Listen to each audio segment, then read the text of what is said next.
though not many convictions have taken place, do you think your efforts have borne some result of sorts, even if, as I said, not many people have been put behind bars?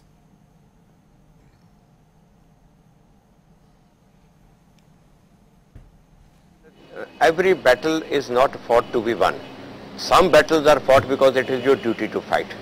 Secondly, if today these cases have started, if these now the Sajjan Kumar case, even the title had to resign and the compensation was given to the victims, it is all because the struggle was kept on.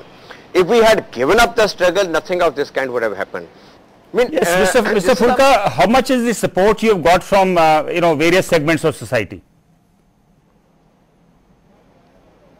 I mean, the support, maximum support we have received is from the media, then from the human rights groups and the civil society, and this time after the Nanavati Commission, the kind of the support which we got it from the political parties. I mean, opposition, of course, they had to support, as I am saying, but from the constituents of the this UPA, that time the communists were also supporting the UPA government, but the communists took this case issue very seriously. And then even the DMK, even the Lalu Prasad Yadav, Malayam Singh, I mean, everybody supported it, and they said that the guilty had to be punished. Right, Mr. Fulka, now the Prime Minister in August 2005, he had apologized to the Sikh community and had asked the community to move on, but he avoided making any reference to the Congress. Now, in your opinion, was that apology sincere? You see, I think that is immaterial. The apology is due, I mean, first of all, because the state has failed to save its citizens, the apology is due. But that is not a substitute to our criminal justice system. Under our criminal justice system, a person who has committed these crimes, that person has to be punished. Now, under the criminal justice system, punishment is also deterrent for the future. Like you said, if the guilty of 84 had been punished, Godhra wouldn't have happened, Gujarat wouldn't have happened. If today you forget about 84, don't punish 84, now then you forget about Gujarat, don't punish Gujarat, then be prepared for another one. So therefore, Prime Minister's apology was due. As a head of a state, he has to apologize because the government failed to protect the life and the property of the citizens, and alongside the law is also to be implemented. It don't mean that you apologize and the murder committed of the thousands of people, that is washed away. That's not the law. Right, Mr. Fulka, I'll come back to you in a little while. Anupam, now in almost all these riots which we've had, or communal violence we've had, whether it is Delhi in 1984 or other places or Godhra, the security forces have come under flak. So what is the lesson that we have learnt as far as the security forces are concerned? None perhaps?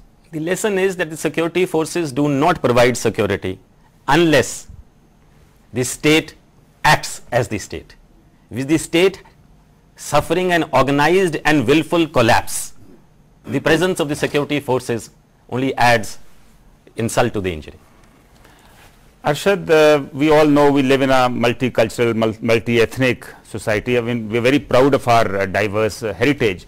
But then, how do the minorities feel safe in a situation like this? We've had numerous such instances in the last 40, 50 years. Well, my take is that in a pluralistic society as ours, where we believe in an egalitarian way of existence, the one thing that minorities must have is, when they owe allegiance to the constitution and have faith in the judicial system, it's not enough for justice to be done. It must seem to have been done, and that is very important. And I want to cite two classical examples to say the kind of insecurity we live in.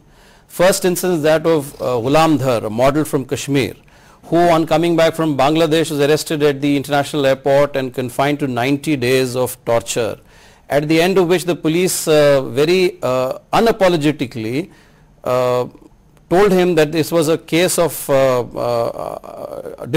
mistaken identity. Now 90 days he spent in solitary confinement and was let go, and there was no mention of any apology. Today he is back in Kashmir, probably trying to rebuild his life. Another example is the pictures that we remember of seeing Dr. Hanif being taken away by the Australian police. The one thing that keeps haunting my memory every time I see that is that Dr. Hanif could have been anybody. It could have been me too. Now the instance of that keeps happening in the United States, for example. true. People, now my take is, how would a minority community feel secure when justice must seem to have been done? And in both of these cases, when both these so-called accused were acquitted and no evidence found against them, one a mistaken identity, the second also probably a similar case, there was nothing that the state do to assuage the pain caused to the families, and as that in an extrapolated form to the community itself. Right. Professor Ronkiram, I think we need some kind of a system. You know, I think minorities in different places have felt insecure. A community which is in majority in one place could be in a minority in the other, and we've had all kinds of problems. So what is the system that you think that needs to be brought about to make sure that the minorities in every place feel safe? I mean, maybe ensure that the rule of law functions, or what?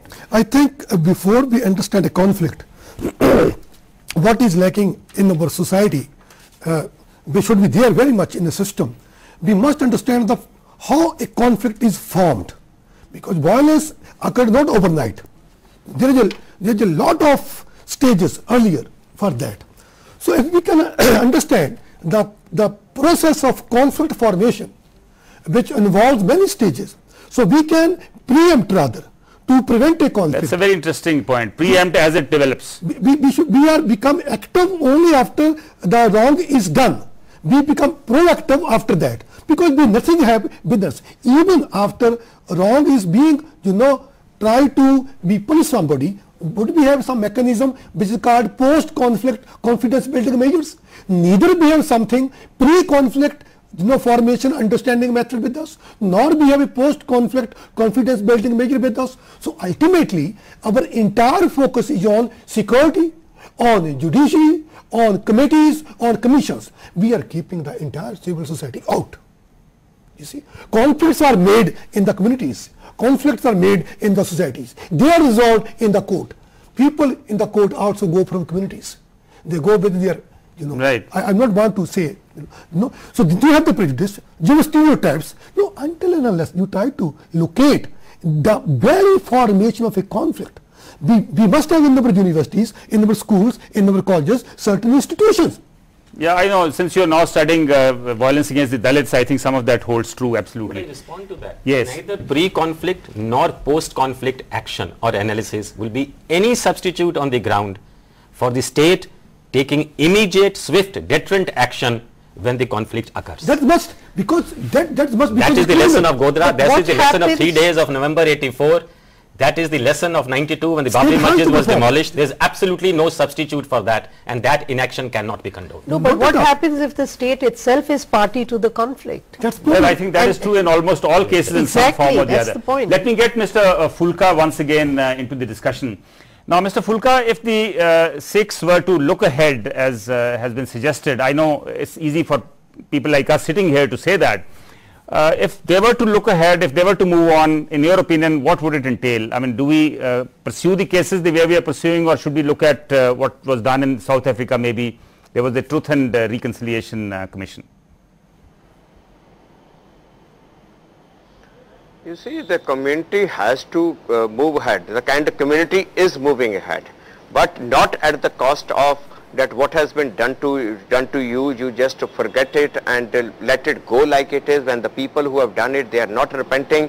The apology has come from the Prime Minister alone. The apology has not come from the people who have actually done it, and the same very people are sitting in a position of power. The title was Minister at that time, Sajjan Kumar was MP, and the police officer who was the responsible at that time, he was the Special Commissioner of Police at number 2 in Delhi at that time. I mean, with this kind of a state, I feel that you cannot just forget it and let it go. If you allow it to go like this today, then the future is not safe. We are not trying to brood over the past, but we are only trying to secure the future, and it is not only for Sikhs, and it is not only for Muslims, not only for minorities. I have written in my articles that if you allow this kind of a thing to happen, nobody is safe. You never know when the turn of Brahmins may come in Tamil Nadu, because the Dravids are against Brahmins. Yes, absolutely. Nobody is safe in Thank you, Mr. Fulka. Thank you for joining us in this discussion. Now we are talking about the Truth and Reconciliation Commission. Do you think that kind of a commission is the answer for a lot of places where we've had communal violence? before the commissions, I mean, as Anupam Gupta Sahab has rightly said, there is no shortcut. First, dispensing the justice. The state should be very much, rather ruthlessly, coming on the perpetrators. This is one. This is one. Secondly, investigation part is a must. But investigation part alone would not do, as I earlier said. We must have an interface. We must have an interfaith also in the society. Ultimately, conflicts are not, paratrooped. Conflicts are emerging from the society. If we both study that, nowadays in US, there is a lot of emphasis on trying to understand conflict formation. You see, how we try to understand this. If we do this, we are a multicultural society, we need we need more to understand that part. Absolutely. Arshad Khan, if the Truth and Reconciliation Commission, is that the way, or is that a kind of an escape route to a proper system of justice? Though for me, I think closure, or the fact that the community should move on, cannot be through the form of commissions. It has to be the way society thinks. And I would like to give my closing arguments by stating a certain fact out of Bollywood, which is a reflection of Indian society in some way. Now, if you trace back the history of Bollywood, you will always find that the characters of Muslims that have been portrayed on screen have been those of either indolent Nawabs or petty servants at home or terrorists. It almost seems that there never has been a protagonist who would represent mainstream Indian society, who would be an educated person, who would probably do the same kind of things you and I do. The top brass of Bollywood is represented by the three Khans, Amir, Salman and Shah Rukh. They have never delivered any performance till date, till My Name Was Khan released, which had their identity displayed on screen. I think the real closure to my community will come when instead of delivering performances Rahul, Raj and Bhuvan, they could deliver the performances Amir, Shah Rukh and Salman. Harminder Kaur, would you like to add to that? Yeah, I would just say that a closure can happen if, even if there is a reconciliation commission, if there is an honest apology. But, like in this case, Manmohan Singh has apologized, but down the party nothing has happened. And they kind of go and give tickets to Sajjan Kumar and Titler thinking that they are winnable candidates. This is insincere, and this can only add insult to injury. Anupam, as a student of law, what is the way forward? I hope we don't kind of end up discussing this year after year, every year. As a student of law, there is no scope for optimism here, very frankly speaking.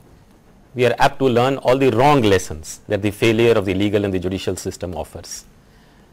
I really do not know how to react optimistically to that. I am, frankly speaking, a bit dismayed about this emerging trend of philosophy of leaving the past behind us. Europe has not been able to leave the Holocaust behind it.